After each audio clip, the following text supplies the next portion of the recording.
Okey, cikgu sudah ajar pun teori tentang macam mana nak kira inventory. Jadi untuk video ni ialah cikgu nak tunjukkan contoh soalan dan macam mana nak jawab.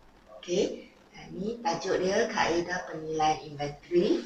Cikgu kata kita ada dua sistem kan, sistem berterusan dan sistem berkala. Jadi yang ni yang cikgu tunjuk ialah tentang sistem berterusan dulu. Okey. Jadi ini dia contoh soalan dia. Katakan ada sebuah syarikat ABC. Jadi berikut adalah maklumat tentang pergerakan inventory syarikat ABC untuk bulan September. So inilah maklumat yang diberi. September 1, syarikat itu ada inventory awal 20 unit dan harga seunit ialah RM40. Dan katakan 5 hari bulan dia beli lagi 14 unit tetapi harga sudah naik jadi 42 seunit. Dan 10 hari bulan jualan, dia jual 16 unit dengan harga seunit jualan dia 120. Dan seterusnya 12 hari bulan dia beli lagi 80 unit tetapi sekarang harga menjadi lebih mahal, RM45 seunit. Dan 18 hari bulan adanya jualan sebanyak 24 unit. Harga jualan tetap sama 120. Dan 25 hari bulan jual lagi 35 unit dan harga jualan tetap sama. Dan 28 September dia beli lagi inventory sebanyak 18 unit tetapi harga sudah naik menjadi RM47 seunit. So, dihetaki dalam soalan ialah diminta mengira nilai inventory akhir, kos inventory akhir dengan menggunakan kaedah MDKD, masuk dulu keluar dulu, MKKD, masuk kemudian keluar dulu, dan kos purata wajaran. Okay, berdasarkan dua sistem, sistem berterusan dan sistem berkala. Jadi untuk video ni cikgu tunjukkan sistem berterusan dulu.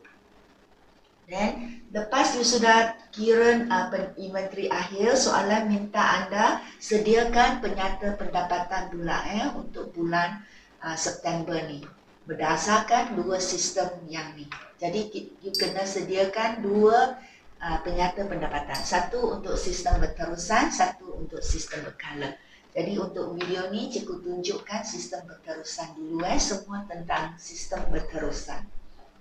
So inilah dia jawapan dia, sistem berterusan dulu Jadi soalan minta kita kira inventory mengikut 3 kaedah. Jadi you kena bagi satu kaedah satu-satu. You kira kaedah MBKD dulu. Masuk dulu, keluar dulu. Dan cikgu kata kalau dia sistem berterusan, dia akan rekod setiap urus niaga tiap-tiap hari kan. Okay? Dan paki dia ditunjuk terus. Jadi kita akan guna kad ledger inventory untuk merekod pergerakan inventory itu. Jadi dalam exam, you kena tunjukkan kad ledger inventory sebagai jalan kerja. Okay, kena ada. Kalau tidak, nanti hilang banyak markah. So inilah kad ledger inventory. Dan ingat kad ledger inventory ini kerana ini ialah inventory stock. Jadi semua harga di sini adalah ditunjuk pada harga cost. Harga jualan tak boleh wujud di kad ni. Okay. So inilah format dia. Cikgu sudah tunjuk pada video sebelum ni. Jadi you sudah tahulah ini format dia. Mesti ada tarikh, butil, masuk, inventory yang masuk, inventory yang keluar. Mesti pada harga kos Masuk harga kos, keluar harga kos, dan paki dia. Tak boleh letak belian jualan. Kalau siapa yang letak belian jualan nanti dapat kosong markah dalam exam STPM. Hanya boleh terima masuk dan keluar saja. Tak boleh letak jualan. Kerana di sini kita tak letak harga jualan. Jadi actually ini bukan jualan. Bukan hasil jualan kita. Ini ialah barang yang kita jual pada harga kos. Yang keluar tu kita sudah jual kan, tapi kita rekod pada harga kos bukan harga jualan. Jadi ini bukannya jualan. Faham ya? Kena letak keluar. Okay. Okay, so kita ikut soalan September 1 dia kata adanya inventory awal 20 unit, 1 unit ialah RM40. Jadi kita pun rekodlah dalam kad ni. Tuliskan tarikh dan butir dia bagi bahagian bawah, ada bagi awal dan bahagian masuklah kerana kita ada inventory tu kan. Jadi 20 unit, harga kos dia RM40 seunit, inilah jumlah dia. Darab sahaja. Okay, dan inilah kaki, sama juga kerana tak ada inventory lain kan. So kaki itulah dia inventory kita. Dan pada 5 hari bulan kan ada belian. Soalan kata ada belian, dia beli 14 unit, jadi letaklah pada kolom masuk. Okay, 14 unit, harga seunit RM42. Jadi you darabkan, you dapatkan jumlah kos inventory ni 588. Okay. Di sini setiap urus niaga cikgu buat garisan. Tapi untuk anda tak perlulah nanti buzzer masa dalam exam. Anda kan sudah ada baris, jadi you ruangkan satu baris saja. Setiap hari bulan you ruangkan satu baris. Tak perlu buang masa buat garisan. Cikgu letak supaya anda jelas tengok. So this is the one you beli 14 unit. So pada akhir 5 hari bulan September anda ada 2 inventory lah. Satu yang 20 unit yang RM40, satu inventory ialah 14 unit tapi harga RM42. Jadi you kena letak macam ni. Tak boleh campur. Harga dia lain-lain. Walaupun harga sama pun kena letak asing-asing. Tak boleh campur Kalau that's it, harga dia sama, 14 unit RM40 juga. Tapi you tak boleh juga jadi kena 34.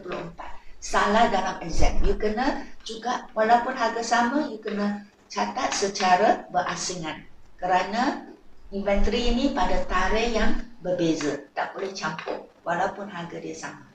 Jadi di sini memang tak campur lah kerana harga dia berlainan. Okay. Dan seterusnya pada 10 hari bulan adanya jualan kan 16 unit. So you pun letaklah tarikh 10 jualan. Okay, 16 unit. Di sini actually exam you tak perlu tulis. Cikgu letak saja supaya anda nampak.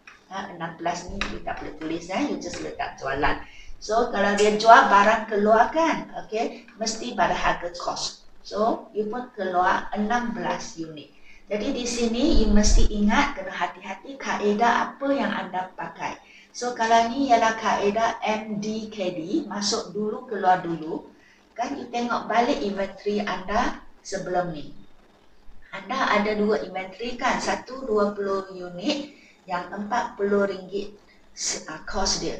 Satu ialah 14 unit, kos dia ialah RM42.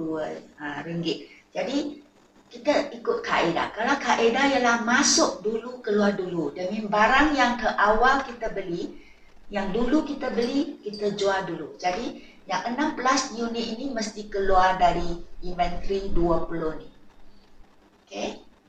That's why you letak 16 unit tetapi harga dia ialah 40. Ikut yang ke awal beli. Yang dulu-dulu kita beli. Kerana kaedah masuk dulu, keluar dulu.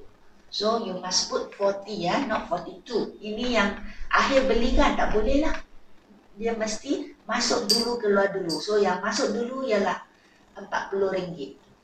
So 16 darab 40, jadi you dapatlah 640. Dan kaedah berteruskan kan. Kaedah berterusan dia terus tunjuk bagi how much inventory yang you masih tinggal. So inventory yang masih tinggal ialah 4 unit yang 40 ni Dia tadi 20 kan sudah jual 16, jadi tinggal 4 ialah. Okay, 4 darab yang RM40. So this is the amount. Then yang masih tinggal tak jual langsung ialah yang akhir beli 14 unit RM42 itu. You darab dapatlah. So inilah inventory yang anda ada pada 10 September. Siap.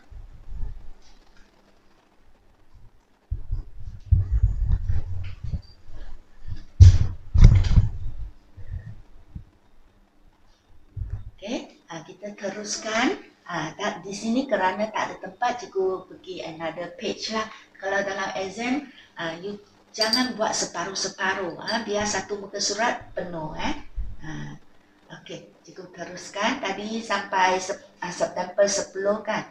Okey, so kerana tadi tak cukup tempat, so I bring hantar ke sini lah. 10 yang ada paki tadi cikgu kata 20 tu sudah jual 16, jadi tinggal 4. Jadi yang ini yang terakhir beli masih ada. So inilah stok yang ada pada 10 September. So cikgu teruskan, pada September 12 dia beli lagi. Okey, ikut soalannya, dia beli lagi, dia beli 80 unit. Satu unit 45. So you just letak, you buatkan jumlahnya, kirakan jumlah. So sekarang anda ada 3 stok. Okay, satu ialah yang dari September 10 ni letak.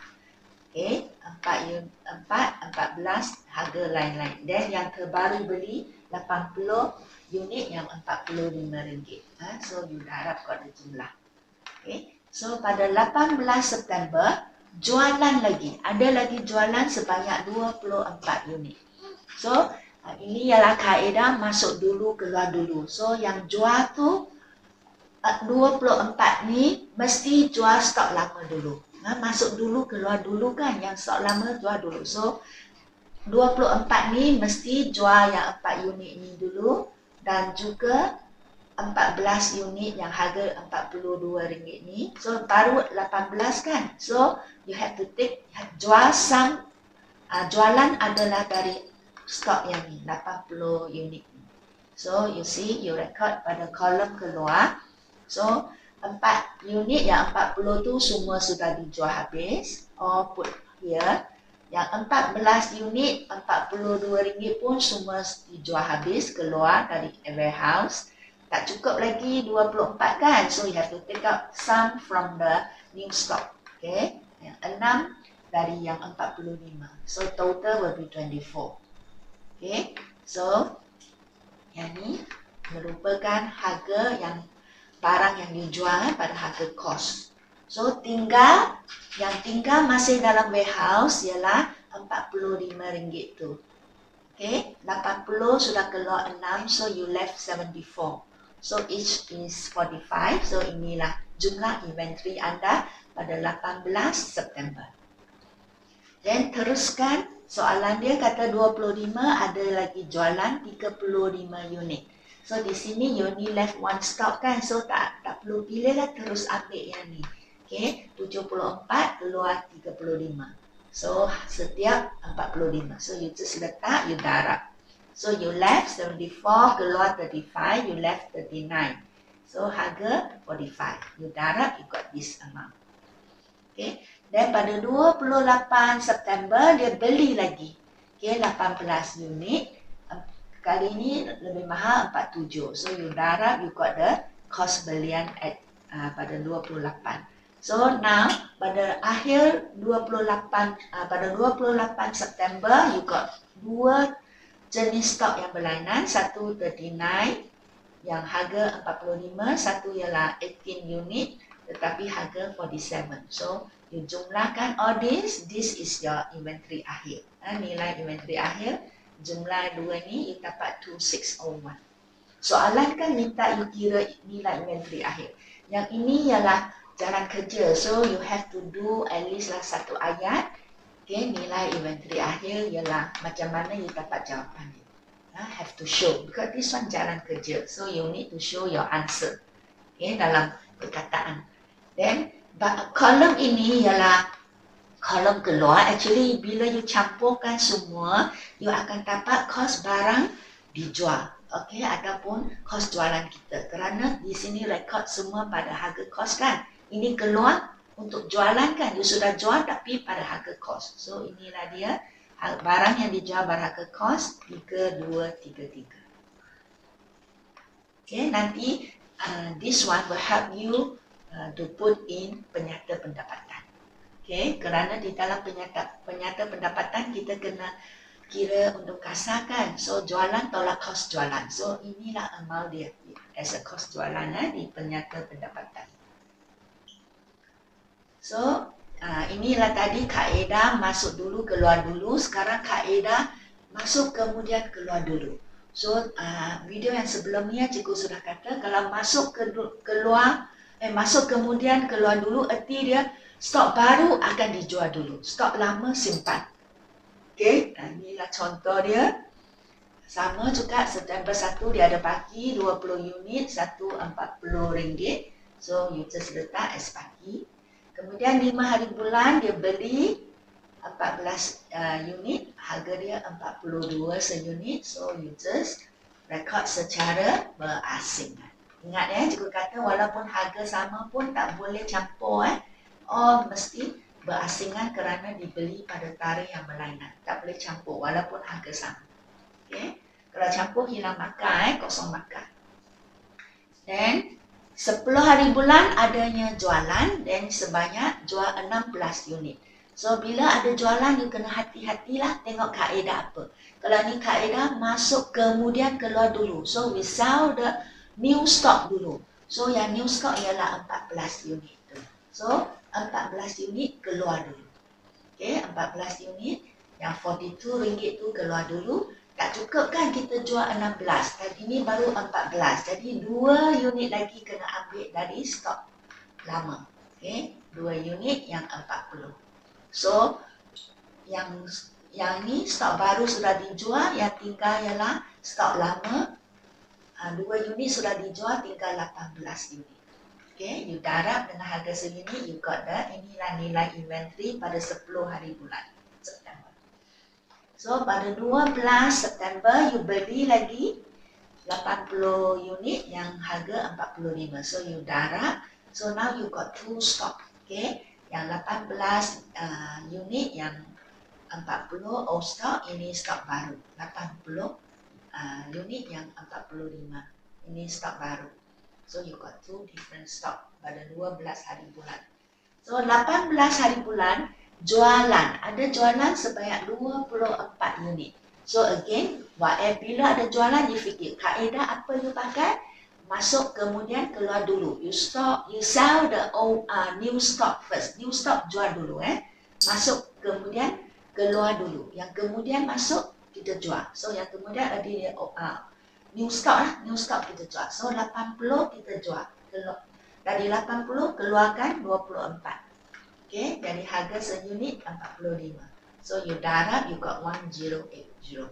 So pada akhir 18 September, the old stock still there, but the new stock sudah jual sebanyak 24, tinggal 56. Okay, so darab dengan harga seunit, you got this.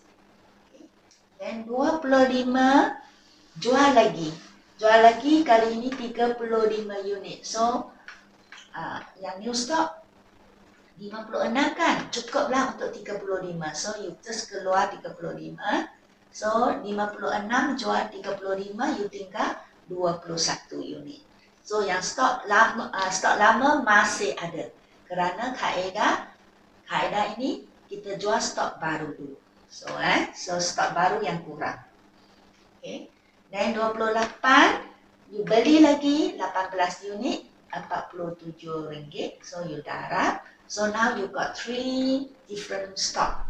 Okay, 18 old stock, 21 old stock, ini yang stock baru. Jadi ini 3 campurkan, kita dapatlah nilai inventory akhir 2511. So as I said, this one is just jalan kerja, you have to show lah dalam perkataan. Okay, soalan kan minta kira inventory akhir, so you have to show. Okay. Then again, yang ni cikgu letak supaya anda faham. Kolom ini ialah kolom barang yang kita jual pada harga kos. Jadi artinya kos jualan. Nanti kita perlu letak amount kos jualan ni dalam penyata pendapatan.